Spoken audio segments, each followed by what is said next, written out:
Graça e paz, queridos. Quero compartilhar aqui um pensamento com vocês. É algo que eu já tenho pensado há alguns anos e há algum tempo eu tenho ruminado sobre isso. Quando nós olhamos a afirmação de Jesus no final do Evangelho de Mateus, quando ele fala ide por todo mundo ou vão, e a afirmação começa, portanto, vão e façam discípulos de todas as nações. Eu entendo que esse é o único chamado de Jesus para as nossas vidas, ou um dos únicos, uma das únicas coisas que ele nos pede para fazer.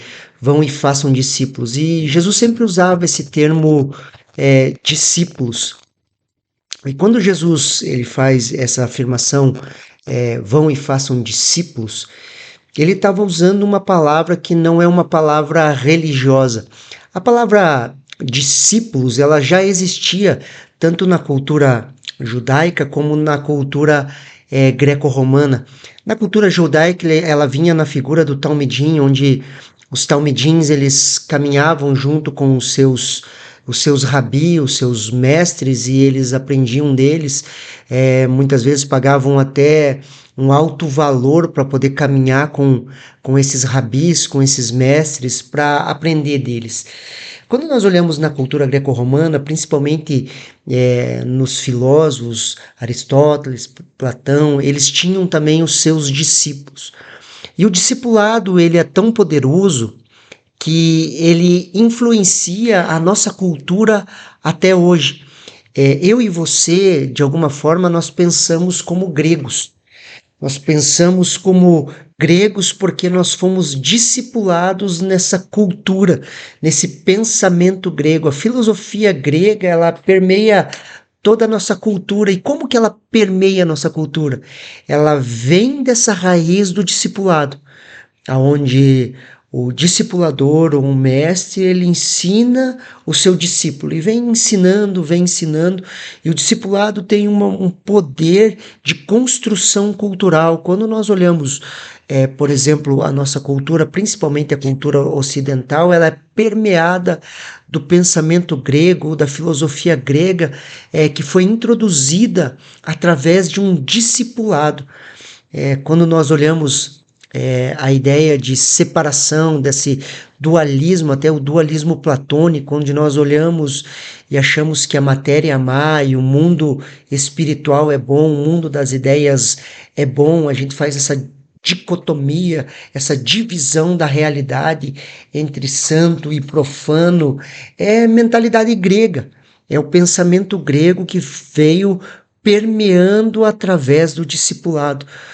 É por isso que quando o Senhor Jesus ele nos fala vão e façam discípulos, porque esse entendimento é um entendimento extremamente poderoso de uma formação de cultura, aonde nós vamos transferindo não só conhecimento, mas entre aspas, estilo de vida. Quando nós falamos de discipulado, queridos, nós precisamos entender algumas coisas. O discipulado não é somente um ensino de doutrinas, ele é também, mas ele não é somente um ensino de doutrinas ou pensamentos, ou até mesmo filosofias. O discipulado bíblico, ele contém sim o ensino da palavra de Deus, tanto é que Jesus disse, vão, façam discípulos de todas as nações, batizando-os e ensinando eles a guardar tudo aquilo que eu tenho falado a vocês. Então, no discipulado, existe uma parte do ensino, mas o discipulado vai além do ensino. Quando nós olhamos Marcos capítulo 3, no verso 13, a palavra de Deus fala assim, depois Jesus subiu ao monte e chamou os que quis e vieram para junto dele. Esse aqui é um princípio extremamente importante. Quando nós falamos de discipulado, discipulado é trazer as pessoas para perto, para viverem próximos de nós. Quando nós entendemos que Deus nos chamou para fazermos discípulos, nós vamos ter que abrir a porta da nossa casa, nós vamos ter que trazer as pessoas para conviverem junto conosco. Para viver o nosso dia a dia, para nos conhecer um pouco melhor. Por quê? Porque o discipulado, além de transferência de conhecimento, é uma transferência, uma experiência de vida. O discipulado, ele começa com uma amizade profunda, onde nós aprofundamos no nosso relacionamento. Quando nós olhamos uma sociedade que nós vivemos, uma sociedade pós-moderna, onde tudo é superficial, onde tudo é descartável, onde os relacionamentos são descartáveis, o chamado ao discipulado e trazer pessoas para dentro da sua vida e permitir que as pessoas te conheçam, trocar experiências, conviver com elas, como Jesus conviveu com seus discípulos 3 anos e meio, parece ir beira a loucura. Por isso que o apóstolo Paulo vai falar: sejam hospitaleiros, tragam as pessoas para próximo de você, permita que as pessoas te conheçam, permita que a vida de Cristo que habita em você toque a vida de novos discípulos. Então o discipulado é uma caminhada próxima, junto de pessoas. Isso vai trazendo transformação, não só para aquele que está sendo discipulado, como aquele que está discipulando. Mas para isso nós precisamos romper algumas barreiras, principalmente barreiras relacionais. Nós precisamos nos relacionar de forma profunda. Como eu falei, nós vivemos em uma sociedade muito superficial. Quando nós olhamos o conhecimento, muitas pessoas são como uma poça d'água, sim. Elas são extensas, mas extremamente rasas, elas não são profundas. Profundas muitas vezes até no seu conhecimento, profunda nos seus relacionamentos, e o discipulado é um chamado para caminhar próximo de pessoas. Quando nós falamos de discipulado, e esse discipulado que forma cultura e transforma ambientes, queridos, nós precisamos entender, e principalmente quando nós falamos de igreja local, que o discipulado, ele não é uma estratégia de crescimento de igreja. O discipulado, ele não é uma estratégia para trazer crescimento para a igreja. O discipulado, queridos, é em primeira instância, um mandamento ou um chamado do próprio Senhor Jesus. Jesus ressuscitado, depois de ter ressuscitado, ele chama os seus discípulos e dá uma ordem para eles: vão e façam discípulos. Em primeira instância, queridos, o discipulado é uma obrigação daqueles que amam a Jesus, daqueles que entenderam o seu chamado. O crescimento, tanto quantitativo como qualitativo da igreja, ele pode acontecer através do discipulado, sim, mas o discipulado não é uma estratégia de crescimento.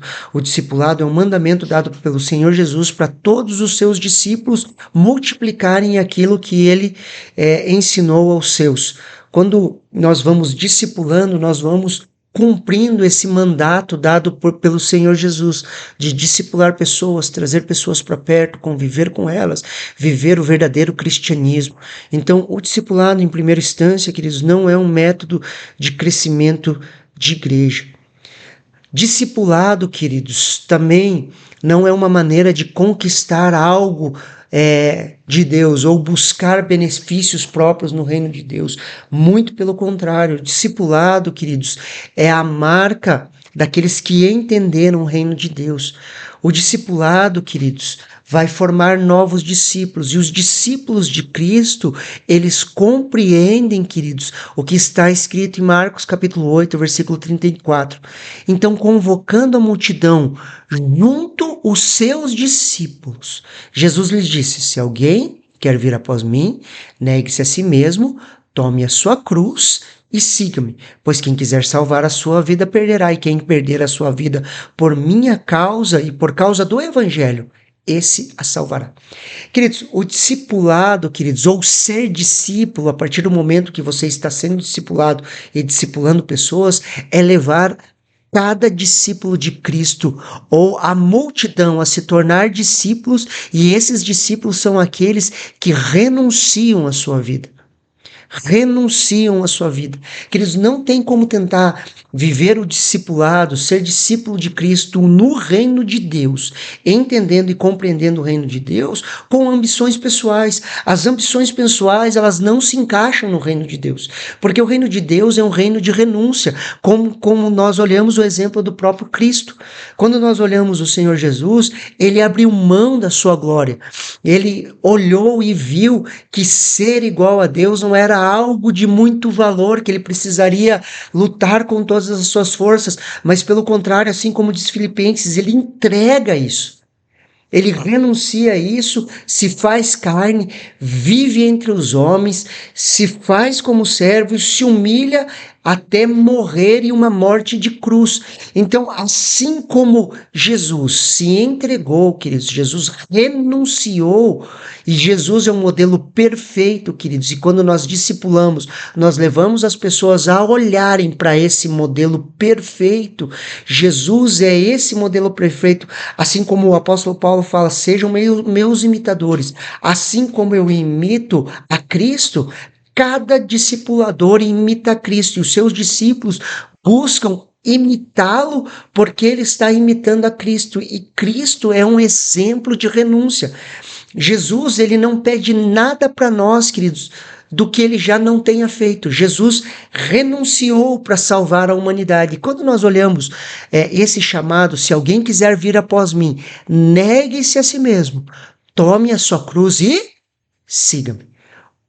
Quando nós estamos discipulando pessoas, queridos, nós vamos conduzi-las a uma vida de renúncia, ao evangelho verdadeiro do reino, que não é um evangelho de benefícios próprios, mas é um evangelho de renúncia e serviço. Quando nós olhamos a história dos dois irmãos, que um pede para se sentar à sua direita e ao outro à sua esquerda, nós olhamos claramente a busca por posição. E o que o Senhor Jesus falou?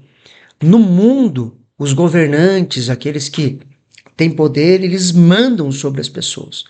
Mas ele continua falando, com vocês não será assim. Será ao contrário.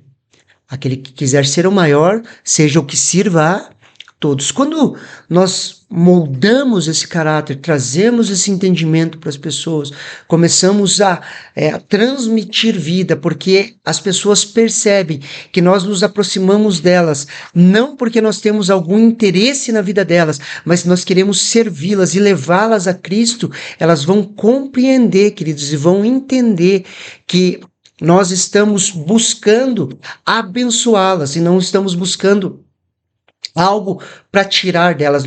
Nesse mundo, os relacionamentos, eles são como uma sanguessuga, onde as pessoas se relacionam para buscar algo da outra pessoa, até o entendimento do network.